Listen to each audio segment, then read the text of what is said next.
कंवर सिंह जी ने चुनाव लड़ने का जो काम किया था उसके विरोध में मैं सरकार से मांग करता हूं और अपने अधिकारियों से और चुनाव आयोग से मैं मांग करता हूं कि ऐसे आदमी जिन्होंने की योग्यता पूरी नहीं करता चुनाव लड़ने की, उन्होंने कहीं ना कहीं जनता को धोखा देके, प्रशासन को और चुनाव आयोग को धोखा देके 10वीं बिना पास किए हुए नकली सर्टिफिकेट के आधार पर उन्होंने चुनाव लड़ा है।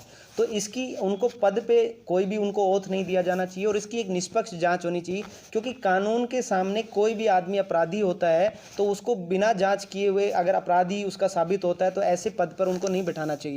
मैं तो सरकार से भी अपनी से मांग करूंगा, हमारी सरकार है वो बड़े अच्छे काम करती है और निष्पक्ष रूप से वो सभी का जो सच होता है उनका साथ देती है। तो मेरी अपनी सरकार से मैं निवेदन करूंगा कि जिस तरह से इन्होंने जो चुनाव लड़ा है और फर्जी सर्टिफिकेट पे चुनाव लड़ा है, तो इनको जब तक इसकी जांच पूरी ना हो जाए, ना तो इनको कोई ओथ देना चाहिए ना कोई पावर देनी चाहिए, क्योंकि अगर ऐसे आदमी को ओथ और पावर दी जाती है तो जनता का जो विश्वास है वो टूटता है और जनता का विश्वास जहाँ टूटता है तो कहीं ना कहीं वो खुद भी कानून को फॉलो करने में आगे वो उतनी तत्परता नहीं दिखाते हैं। संदीप जी, अगर सरकार प्रशासन इस पर कोई आपकी शिकायत पर स्टेप नहीं लेता है, किसी तरह की कार्रवाई नहीं करता है, तो आपका क्या कदम होगा? देखिए, हमारे सारे अफसर जो हैं, मुझे नहीं लगता कि वो इसमें कोई डिले करेंगे। मुझे उनसे उम्मीद है कि वो दूध का दूध और पानी का पानी ज़रूर करेंगे और अगर किसी वजह से अगर वो जांच में किसी तरह से देरी होती है तो मैं कोर्ट का सहारा लूँगा, कोर्ट में जाऊँगा और कोर्ट के माध्यम से मैं अपनी जो भी न्याय लेने की प्रक्रिया है उसको पूरा करूँगा।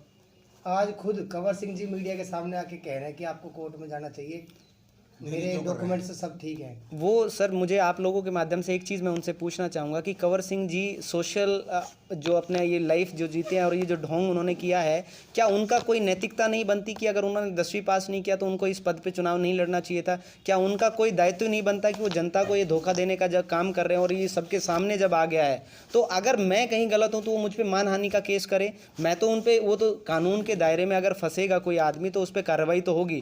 वो मुझे कह रहे हैं कि कोर्ट की तरफ मैं जाऊँ, लेकिन कल को अगर वो 420 के केस में साबित होते हैं और उनको सजा हो जाएगी, फिर वो किसको दोष देंगे? जी, मैं वही कहना चाह रहा हूँ आपको। वो कह रहे हैं कि आपके लगाए हुए आरोप निराधार है। मेरे आरोप अगर निराधार है तो वो कोर्ट में जाए और मेरे ऊपर मानहानि का केस दर्ज करें। मेरा एक भी आरोप मैंने जो उन पे लगाया किसी भी तरह से कोई झूठ नहीं है और समय के साथ साथ ये सारी चीज़ें सच भी साबित हो जाएंगी कि उन्होंने जो 1981 का जो अपना 10वीं का सर्टिफिकेट लगाया है, ना तो वो बोर्ड कहीं एग्जिस्ट करता है, ना उन्होंने किस स्कूल से ये 10वीं पास की है, ना उस सर्टिफिकेट में ऐसा कुछ लिखा हुआ है। टोटल पूरा फोर्स डॉक्यूमेंट है, नकली डॉक्यूमेंट उन्होंने बनाया हुआ है। तो जांच तो उनके खिलाफ है। मेरे, अगर मैं कहीं गलत होता तो मैं इतनी ज़्यादा आवाज़ नहीं उठाता। साहब पे ये आरोप भी जनता लगा रही है कि वो भाजपा में शामिल हो गए हैं, उससे क्या जांच पे प्रभाव पड़ेगा? नहीं, ऐसा कुछ कोई प्रभाव नहीं पड़ेगा। देखिए, किसी भी पार्टी में आस्था रखना एक अलग बात होती है और कोई भी हमारी पार्टी में आ सकता है, लेकिन हमारी पार्टी बीजेपी पार्टी कभी भी किसी गलत आदमी का साथ नहीं देती, ये सबको पता है। और अगर उनका डॉक्यूमेंट फर्जी है तो कोई उनको कानून, क्योंकि कानून में जो आदमी अगर गलत साबित होगा तो सरकार कभी भी ऐसे गलत आदमी का कहीं कोई समर्थन नहीं करती और ना उनका साथ देती है। रही बात उनको सीएम साहब से मिलवाने की और हमारे प्रदेश अध्यक्ष जी हैं उनसे मिलवाने की बात, तो एक हमारे यहाँ के स्थानीय नेता है जिन्होंने विधानसभा इलेक्शन में भी पार्टी को बहुत नुकसान पहुंचाने का काम किया था, वही नेता हमारी पार्टी को अंधेरे में रख के, सीएम साहब को अंधेरे में रख के और हमारे प्रदेश अध्यक्ष जी और हमारी पूरी पार्टी को अंधेरे में रख के ऐसे लोगों की जिनके डॉक्यूमेंट्स फर्जी हैं, जो चुनाव लड़ने की शर्त को पूरा नहीं करते, उनकी पैरवी कर रहे हैं। तो कहीं ना कहीं वो जांच के संदेह के घेरे में वो खुद भी आएंगे। सर, आप कह रहे हैं हमारी पार्टी, क्या अभी भी आप भाजपा में ही है? सर, मैं भाजपा में ही था और भाजपा में हूँ और भाजपा में ही रहूँगा। मैं कहीं उनसे दूर नहीं हूँ। इलेक्शन मैंने इसलिए लड़ा था क्योंकि जनता मुझसे उम्मीद करती है। जबकि विरोधी होके आपने निर्दलीय चुनाव लड़ा।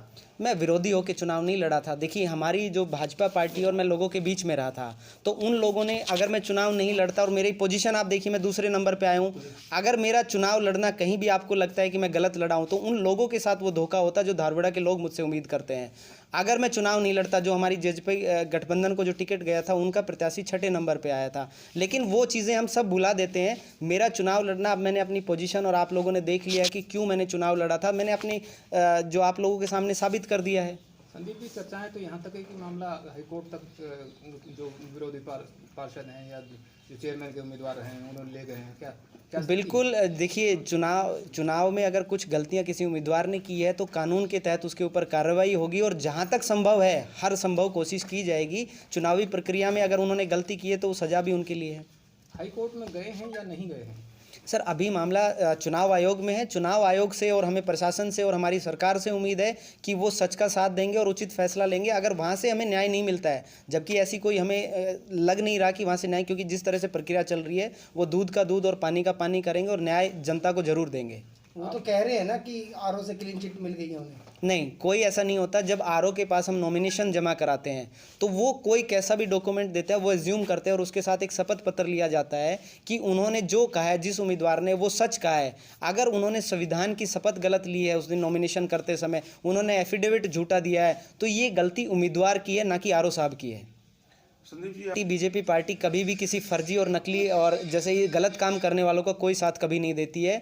बीजेपी पार्टी बड़ी स्वच्छ पार्टी है। उन लोगों का जो लोगों की जो राय होती है उनके साथ मिलकर सामंजस्य बिठाकर हम लोग चलते हैं। हम लोगों का ये ध्येय नहीं होता है कि हम लोगों के साथ फर्जीपना करें और डॉक्यूमेंट्स इस तरह से नकली आधार पर चुनाव लड़ने वालों का समर्थन करें। तो भाजपा पार्टी कभी भी ऐसे उम्मीदवार का कोई समर्थन नहीं करती। आप तो भाजपा से रिजाइन कर चुके हैं। लेकिन मैं हूं तो भाजपा में, मेरी नीति और मेरी आस्था मोदी जी में भी है, मेरी भाजपा में भी है, तो मैं उनसे कोई दूर नहीं हूं। पद रहना अलग चीज़ होती है, पार्टी का सदस्य होना अलग बात है। तो मैं पार्टी में आज भी हूं और आगे भी रहूंगा।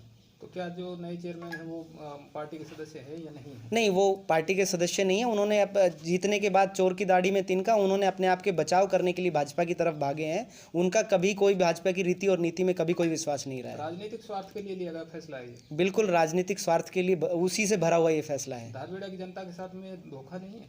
आपको क्या लगता है? धारवेड़ा की जनता ने उनको, जैसे अब मैं बात करूं तो धारवेड़ा की जनता से आप जाके पूछिए, वो अपने आप को ठगा हुआ महसूस कर रहे हैं। और जब से उनको ये पता चला है कि जो इन्होंने चुनाव लड़ा है वो फर्जी डॉक्यूमेंट्स पे लड़ा है और जनता की आंखों में धूल झोंकने का काम किया, तो उसके बाद उनमें रोष भी काफ़ी ज़्यादा है कि ये आदमी अगर इस तरह से कर रहा है तो उन्होंने कहीं ना कहीं हमारे चुनावी सिस्टम को, जो हमारा संविधान है, उसको ध्वस्त करने का काम किया है। भाजपा नेता यदि मुख्यमंत्री के साथ ही यदि गलत तरीके से किसी व्यक्ति को पार्टिसिपेट करते हैं, उससे मुलाकात करवाते हैं, तो क्या भाजपा की छवि पर प्रभाव नहीं पड़ेगा? बिल्कुल प्रभाव पड़ता है ऐसे, लेकिन ये ना तो हमारी पार्टी की गलतियां हैं, क्योंकि ऊपर के कोई जब तक कानों में बात नहीं जाएगी, कैसे हमारे सीएम साहब को पता चलेगा, कैसे हमारे पार्टी के बड़े नेताओं का काम पता चलेगा कि कौन आदमी सही है कौन गलत है। ये तो उन नेताओं का फर्ज बनता है जो हमारे लोकल रूप से यहाँ रहते हैं और जो लेके जाते हैं। जो इंसान इनको यहाँ से रेवाड़ी से सीएम साहब के पास लेके गए हैं, उन्होंने उनको अंधेरे में हमारे सीएम साहब को रखा है, तो ये गलती उस स्थानीय नेता की है।